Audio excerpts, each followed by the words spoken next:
talking about the future of work, and I'm going deeper into my study of the subject.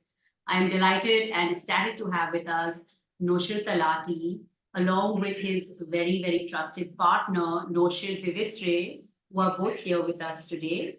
Noshir Talati has studied at the Academy of Architecture here in Mumbai, and then went on to pursue his master's at Michigan Ann Arbor in architecture. He spent some time working in LA, honing his craft before returning to India and setting up what is today India's legendary firm in the architecture and interior design firm. They will be completing 6 decades of practice. Pretty much anyone I know here in Mumbai or anywhere in India would give an arm and a leg to get their home designed by Noshir Talati and his amazing range of partners and experts. So this is truly a golden opportunity to speak to a legend and to hear from a legend. So Noshirji, thank you really for doing this for us. And we have his very trusted aide who's also been with the firm since its inception, who will be talking to us in parlance along with Noshirji. So we have 2 Noshirjis who will be today sharing their in-depth expertise and their perspectives on the future of work. So thank you both for being present here today. It really means a lot to me. Thank you for inviting us. Thank you. Thank you. Okay, terrific. All right. So as we get started with this conversation, I'm speaking to lots of experts in different areas of work. From where you sit, why is it important to think about the future? Why think about the future? You want to say something, Noshir? Noshir, the reader what he said. Okay, what Noshir said is, it is important because if you do not check out as to what's happening in the world in terms of technology and nowadays artificial intelligence, one will be left behind. Therefore, it's very important to keep up with the times, with the technology and the artificial intelligence that these 2 aspects offer the field of architecture and design, along with every other field also like medicine, engineering, manufacture, etc. So these 2 fields are the future of any what you call activity that you do.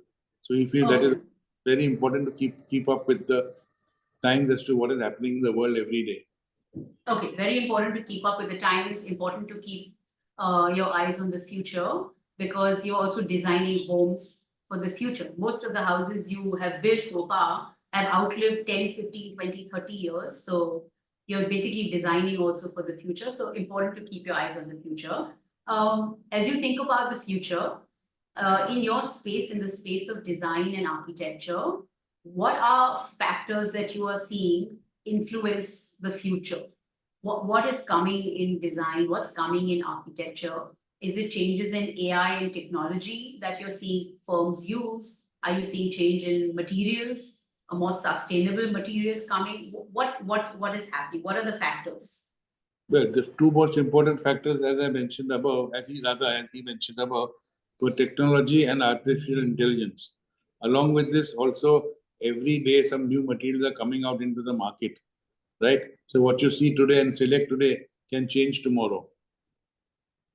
Okay. Then there are also social factors that come into play. Society as a whole is changing. What was happening 20, 30 years ago or even 10 years ago is changing. What happens today is something totally different. Planning wise also, thinking wise also. So these are factors that one has to take into account. Okay, so you're saying the workers are changing, the society is changing, the customer mindset is changing. Yes. So as you design, you have to take these factors into account as well. Okay, very, very interesting. Since you touched upon AI, are you using AI at the firm? Are you beginning to see it come into mainstream at the organization? Yes, in the sense that I'll tell you, we started using this technology in the beginning. When I say technology, we started when 3D printing came about. We bought 3D printing machines and we're using it to construct models, etc. of our work, to study models in 3D. Some of our senior associates are also thinking and also looking into the artificial intelligence that you come across on the net as to how some of these systems can help us in designing better. Because all these are tools. It is the human brain that uses these tools to kind of work out solutions. So just as in 3D printing, you can print a small model to an entire building in 3D. Similarly, in the years to come, artificial intelligence will also give us a whole series of things that solutions to find, which today may not be found on merely on your computer in that sense. So these two play a very, very important role for the future. In any field, forget architecture or design, interior design. In any field, artificial intelligence is really going to play a very, very important part. Okay, so it seems like you are optimistic about AI. You feel like it can be used, it can have a solid impact on the way you operate as a firm. And you're saying that some of the partners, etc., have started already playing around with AI and some tools out there. We're actually really studying it because there's nothing physical like for our that's come out yet. They are basically systems we use. They are basically tools which you use to make your problems easier, to find easier. So once it takes off in a sense, especially for our design field, then I'm sure definitely that we'll go in for it. Like we went in 3D technology a few years ago. Okay, so you're saying you've always been sort of ahead of the curve. You went for 3D technology, 3D printing, Yes. and now again with AI, you're exploring. It's like, in the old days, before the onset of computers, we used to all draw by hand. Correct. We used to have something called a T-square and set-square. Right. Then very soon that was outdated, went out of the window and the computers came in. Computers also, there are many systems like, for drawing, AutoCAD, this, that, and the other. So when we hire anybody, we first ask, do you know this system? Do you know that system, etc.? Because for them also it is easier to work with. Okay. So otherwise, from T-squares, set-squares to computers to more advanced computers, then technology, now artificial intelligence, God knows what will happen 10, 15, 20 years from now. Okay. But the change has been quite rapid, but sounds like as an organization, you have constantly kept up with that change. Yes, we have kept up with the change, we have kept up with the times. Absolutely. Okay, great. So, he started the firm almost 6 decades ago. This was very ahead of his times, right? At that time, very few people in India were speaking of luxury interior decoration. What inspired him at that point to think of a career that is so futuristic? What was his inspiration to join this space? He says that at that time, what was done was called something called interior decoration, not actually design. Sure. Putting a few artifacts here and there, colors, etc. He wanted to do more than that. He wanted to give a design which was good in plan, okay, met with the client's requirements, etc. And according to him, the planning was the crux of the problem. You could have a extremely good elevation or extremely good facade, etc. But if the plan didn't work, that entire thing was a failure. To him, the plan was the most important thing in any design. Do the plan right, and everything will fall into place automatically. Okay. He wanted to do design homes for people which would, like you said earlier, last 20, 30, 40 years, etc. And most of his homes also, even today, clients come to us 40, 50 years, 60 years later, because their home, they say, have grown on gracefully. They have not been outdated. There is no date attached to their homes. Like, this is this design or this is that design. All his homes will today stand the test of time, even today. You could say, you walk into and say, oh, you think it was done just yesterday, but it's been done 40 years ago. Yeah, absolutely. I completely agree with that. I have walked into many homes that you all have designed, and they really feel like they were just designed yesterday. And then when we ask the owners, they say, "Arey, this is 25 years old. What are you saying?" So also because the finishing that you provide is so beautiful, it really outlives the period that you have designed it for. So really, my sincere compliments to you for the kind of homes you have built and really given people beautiful homes and spaces to live in. Seriously. Okay, so let's talk a little bit about globalization. What sort of cross-country collaborations have you seen? Which is this question now? Question 5. Okay. Yeah, we can take questions. Yeah. Yeah. You Okay. can skip certain things, yeah. Yeah, okay. And with globalization booming and technology coming in, are you seeing any changes in the firm with so much globalization? Are you going to see more cross-border change, Yeah. exchange of ideas, more international firms coming to India? Where do you see that going?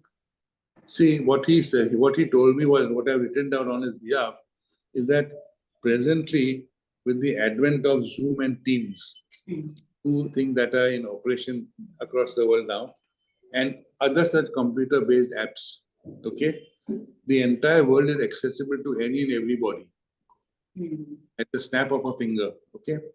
Technology has given us the means to tackle the most difficult issues. And in the years to come, there will be tremendous advancement of knowledge-based answers. You need knowledge to answer. Without knowledge, you can't answer. You can't bluff anybody.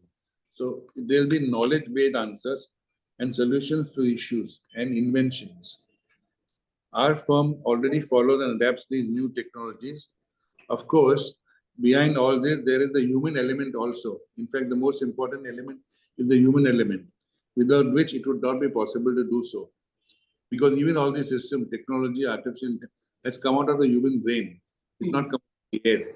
So, Sure. at the end of the day, it's the human mind, the human brain that brings out all these things. Okay, so even though there will be technology, we're all going to embrace it. It looks like he still thinks that the human being sits at the top of the pyramid, and it is the human being that controls everything at below anything below that pyramid. Okay, great. Okay, let's talk a little bit about question 6, which is about architecture. How has this career transformed over time? Are you seeing any changes in this career and any new careers coming into this field? Okay. Let me see. What he said was that in the past, most steel buildings were designed by civil engineers. And people would say that on the site, engineer sahab aa gaya. They would never say architect sahab aa gaya. They would say engineer sahab aa gaya. Because architects came into, of course, in ancient times also in Rome, etc., people of that is the main designers were called architects or master builders, if you can use the right word. Architecture means master building, master builders. So they would say engineer sahab aa gaya on site. The need for good design, in which every design field, including architecture and interior design, has brought about an awareness to this profession. And one sees many young persons wanting to join and practice these. As far as new careers in the field so far, every possible one is already being practiced, from architecture to interior design to landscape architecture to town and city planning, urban planning to structure building to project management, etc. And as far as the change in the field is concerned, as I said earlier, it will technology and artificial will bring out a lot of changes.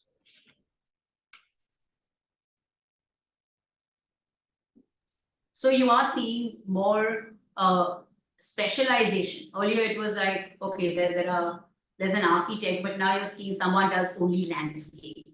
Then No, someone does only lights. these fields are already there. Like many architects, let's say, specialize only in hospitals. Some doing what you call educational institutions. So people who have these things, they go to them. They know, okay, this fellow has got the experience to do this sort of building, etc. So these are already existing.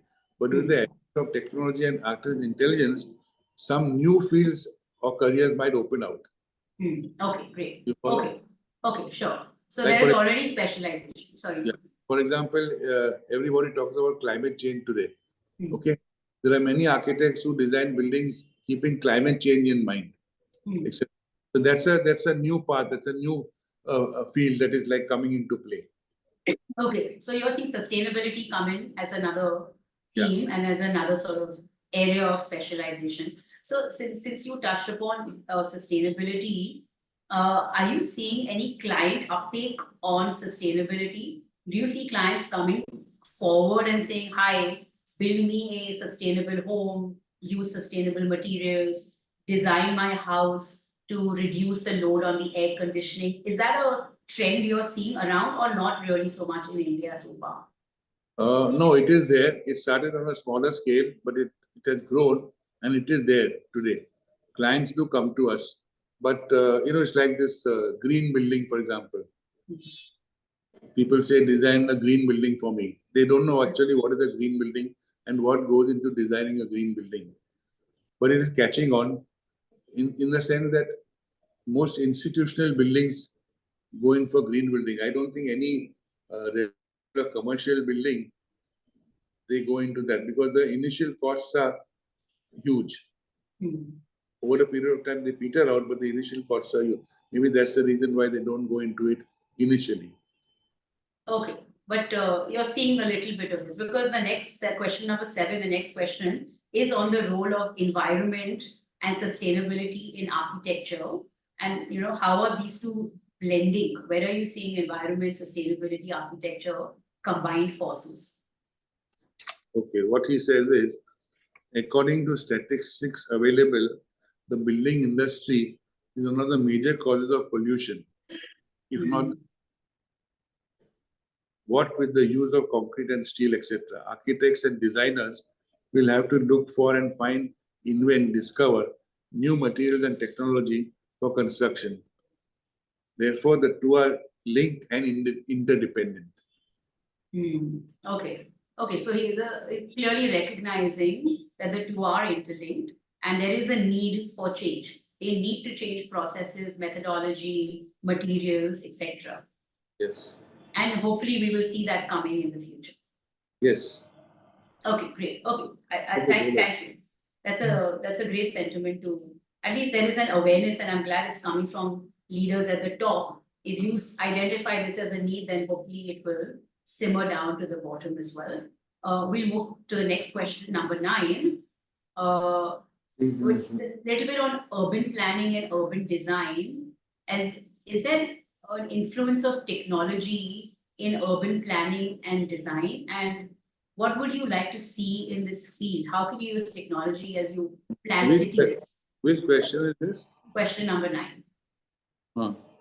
Because like they're saying 70% of India will start living in urban cities by 2045 or so. So with this sort of urban influx, how do you use technology in urban planning and urban design?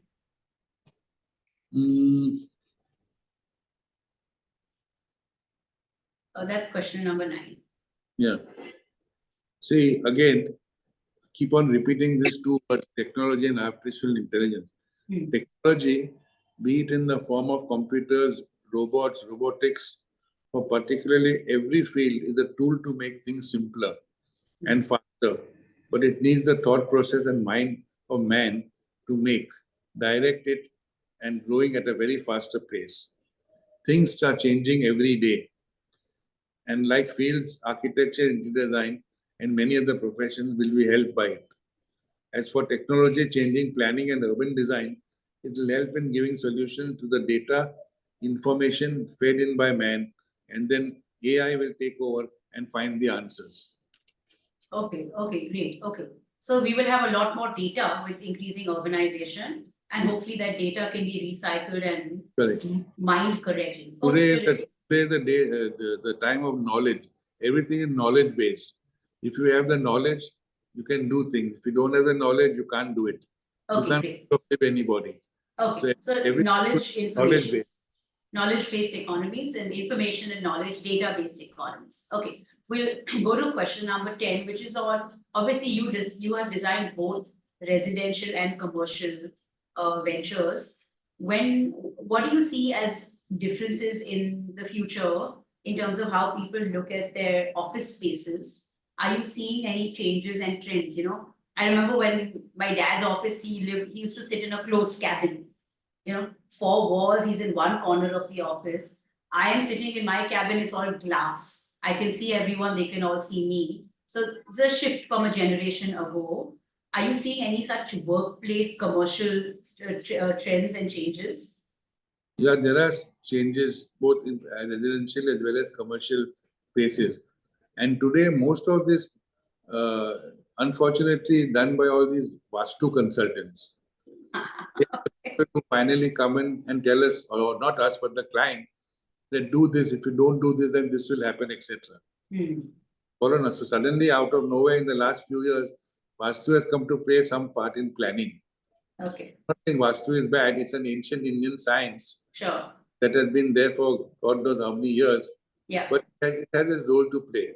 Okay. These guys frighten client that if you don't do this, then this might happen. You know. Okay.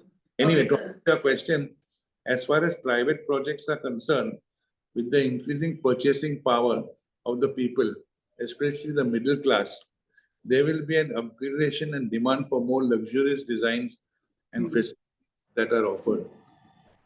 Okay, so regarding commercial projects, with the work from home idea lessening, because of this COVID thing, everybody started working from home, but now it's less.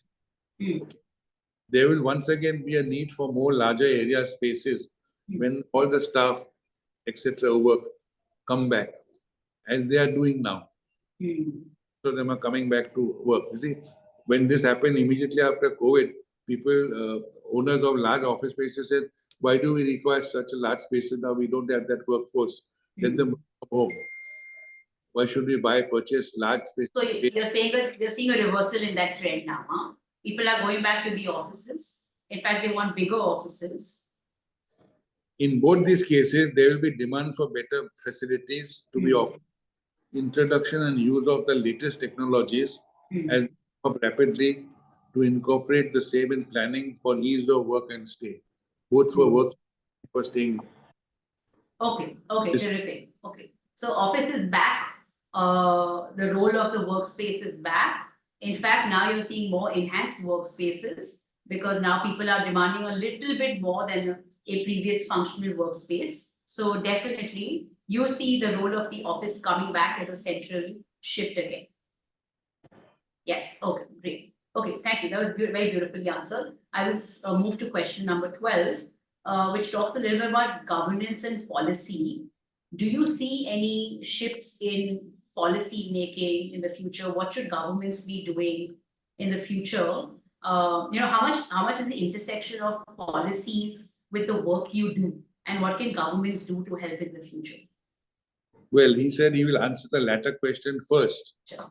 So, governments and municipalities should frame laws that are logical and workable. Some of the bylaws that we have are archaic and outdated. They're not up to date with the future. Yeah, huh? they restrict our aesthetic sense of planning, because bylaws are very kind of dry, and they don't inspire you to. But in spite of that, using that as a constraint, many architects are turning out good buildings and good design. So, do you know something like a bylaw that you can share so that we understand it better? Is there anything? Okay, no problem. Okay. Then, with technology coming out with new products practically every day, one must keep up with the time and the advances made. The concern is when AI and computers take over from the thinking human brain, architects and designers in other fields too will be made redundant. He thinks that, huh? He thinks that there could be a little bit of designers that become redundant. Because it's like your the factories that manufacture cars. In the old days, there were men who assembled cars. Today, one man on a rooftop controls the production of 1,000 cars by using robotics. So already the car industry has depleted so many of its workforce. It can in any field also, that even in medicine, a robot might do an operation, so you would not need a doctor. Okay. Similarly, a robot would design a building, you would not need an architect. But behind all this is like he said, Mr. Talati said earlier, there's a human mind that controls all this or decides all this. Okay. Because it's the machine programmed by the human mind to do a particular item of work. Okay, so the human mind is the chief architect, yes, so to speak. But you might see some jobs get displaced because now the machines will be able to perform certain functions that human beings are currently. And you asked me 5 minutes earlier, can you give an example? Please, yes. Okay. Now, this is not Mr. Talati speaking, this is me speaking. Absolutely, yes. Sir, you are very wise also, so please. No, no, listen. In My maid. no, Yeah, no. I know. If you have noticed, anyone drives down Bombay Hmm. would notice any building with a planter bed in its facade, they'll say that's a Talati building. All the greenery coming out of the flower beds. Okay. Suddenly, builders started misusing that thing by putting the window on the outer side of the flower bed and getting that much area into their office building or apartment. Correct. So the government decided the blanket, no more flower beds. You just have to have a flat chhajja. Now with a flat chhajja, most of the buildings earlier designed, let's say when the rule came out, looked like PWD buildings. Window chhajja, window chhajja, window chhajja. Correct, correct. Okay. Now, these are the things that we want to beautify our buildings by bringing a lot of greenery, not only inside but outside also. And we are not allowed to do it. If you want to do it, count it in FSI. No, do that. But it's the flexion point, right, between the designers, the customer abusing the policies, and then the government trying to say. So if the three work together as a triangle, I feel it could work. So Mr. Talati and team went to meet the authorities, saying that if you want to you penalize those people who flout these rules. Correct. Don't make it a blanket rule across the state. Okay. You know, because then what sort of buildings will be designed? Okay, so those kind of archaic rules you're saying. Yeah. Okay. Just to give one example. Great example. Thank you for sharing that. And you're saying that they're going to just count it in the FSI and get people to pay for it. So that's also a way of legalizing it. So okay, terrific example. Since you talked about Bombay and these buildings in Bombay, are you seeing any change in cities? Government is rapidly changing cities. There's so much money being invested. We can see all of Bombay's sea lines, skylines completely get transformed. What do you see as the future of cities? Now that's question 13 in the sheet. The answer would be from him. Cities should be planned keeping in mind human beings at the center of all decisions. The human being, man, woman, or child, should be at the center of all design decisions. Whether you're designing an office building or a home or a university or a medical facility, etc. Everything is designed for the human being. It's not designed to say my building looks good or it's the best. It's for the human being, the person who uses that building, the purpose for which it is meant to be designed. And that is the human being, whether man, woman, or child. Child, school for children, for men and women, homes and offices and hospitals, college institutions, etc. From their place of stay to their travel to work or pleasure, everything must be properly thought out and planned. And once again, technology and AI will play a very significant role in this. Okay, but I like that. Keep the human being as central to your team. You're designing something for a person to use. What are you designing for? For that one particular person or a set of people to use. So it's what the end user is the human being. The person. Okay. So design for the end user. Design so that everything works out well for him. A well-planned building will make a person stay or work happier. Okay, very beautiful thought. I will switch to the next section, question number 14. As someone who's so well renowned in his field, I almost feel he runs like a school or college for anyone wanting to enter the space. I have so many young friends, middle-aged friends who always say, I spent 2 years at TPA, so now I'm qualified, to work somewhere else. It's like a graduate degree in architecture. Any young person says, I want to spend 2 years working, minimum 2 years working with TPA to then, move my career forward. So with someone who's so well established and considered like the godfather of the industry, what advice would you give to younger people now who want to still take up careers in architecture, set up their own businesses? What would be some advice to young people? According to him, one has to have a passion for design. One has to have a real deep passion for design and the skill to fructify them. You have a passion for design, whether it can be anything. It can be a product design also. Why architecture or interest? It can be a product design. It can be design a car, etc. So one should have a passion for design and the skill to actually make it fructify. Second thing is observation. In our field, it's very important to observe what is happening around you. Because once you observe things and see, then you can say, okay, I think this could be made better. Or I think this is not the right way of doing it, I could do it better. You follow? It's important to observe things around and learn from them. Okay? Then, work. The first paragraph of the Gita says, work is worship. So, there are three things. Like they say, the best is location, location, location.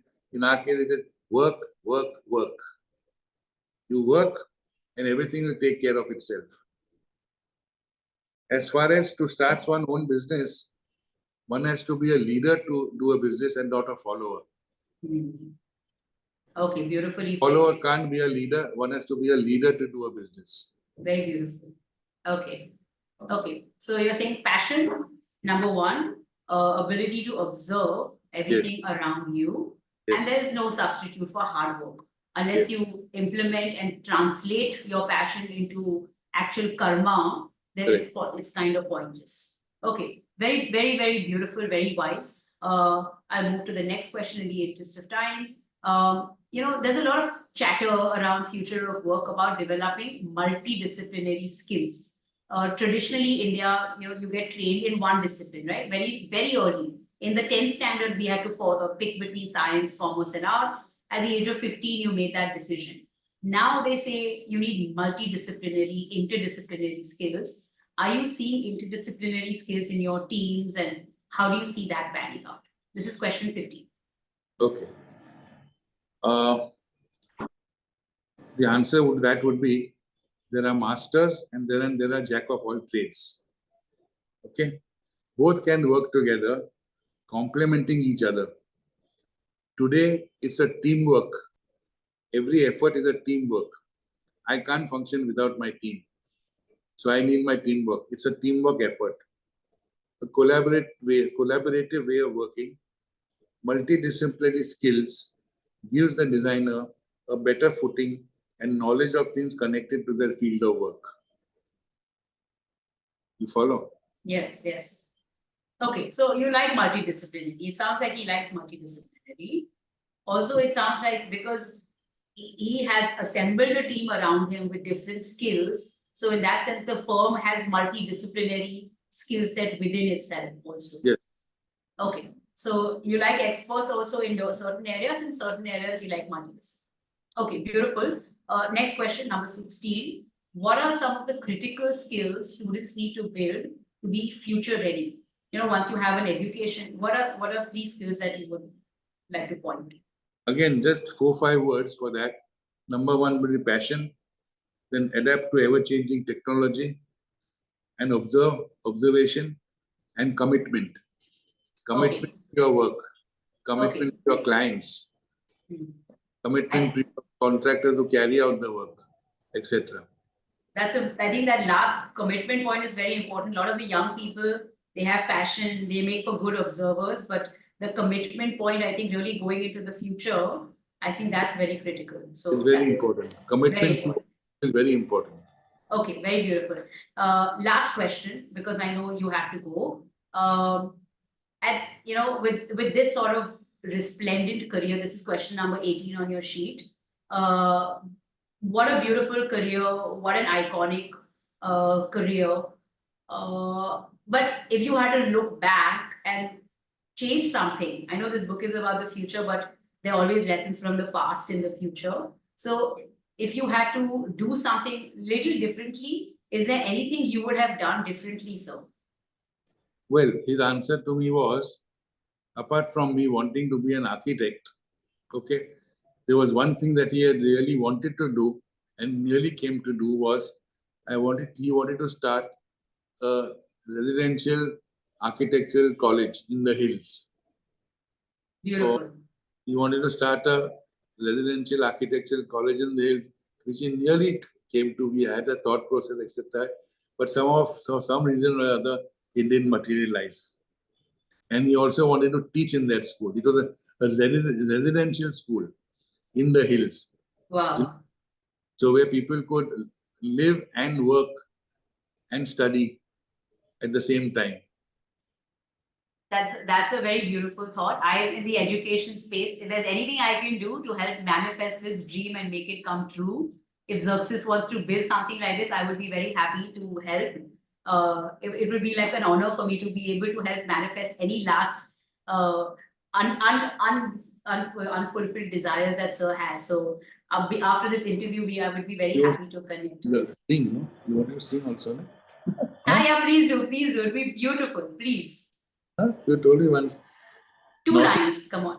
He once told me that he would like to make people happy, and one of the to do that was he wanted to sing. But he could not, he says. Once. So if I could sing, I could make people. I think you have made a lot of people very happy, honestly, by giving them spaces that they really do enjoy. Because we spend most of our day indoors. We are either at home or at work, and the spaces you have designed really just make you productive, make you happy. So I think you have done your fair share of making people happy.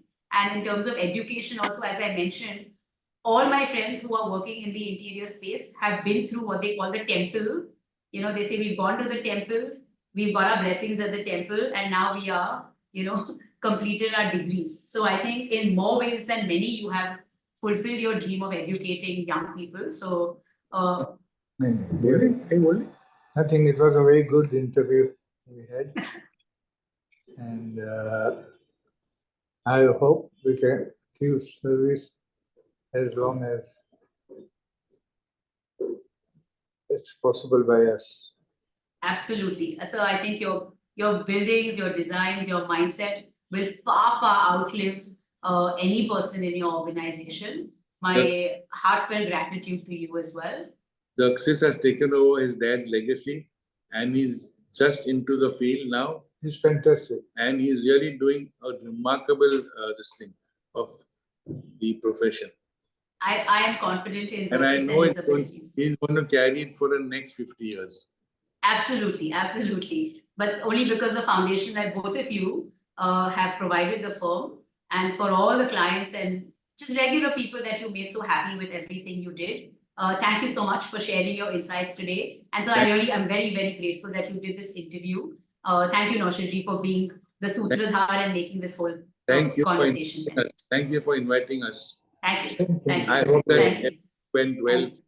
And absolutely. And envision. Absolutely. Absolutely. Thank you. My deepest gratitude. Thank you so much. Thank you. Thank you. Thank you. Thank you.